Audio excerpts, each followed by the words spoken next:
Ian, this is probably the most broad question, and sometimes I ask it for bonus content because I think it's important just to see where your brain goes. And you have this giant brain that I love to listen to. So, what's important to Ian Meyer?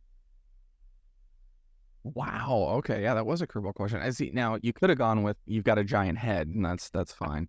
But what's important to me? That is such a great question. I've had to think a lot about that recently. What do I want to do with the rest of the years I walk this earth? And I came to the conclusion that only two things are really important to me. One is lifting while I climb and never getting to the point where I feel like I've got to kick people down because I'll lose my place where I am. And if I ever do that, I just want someone to, throw me in a river and throw that river into space.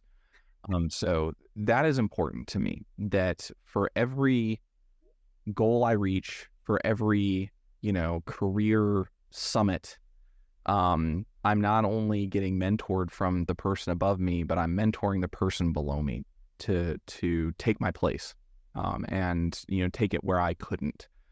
And that really comes to the second part, which is helping people. It gets to the point where you get in your career where you've worn enough hats and you want to do something to help people, but you start to run out of time, just time in the day.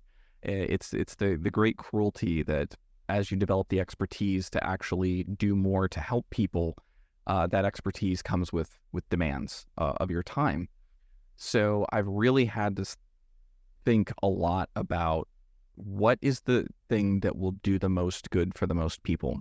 And once I determine that, that is what guides me as to where I want to put my resources. Is it just helping me, or is it going to use my time at like a logarithmic scale that it's going to touch more people? So that is what is important to me.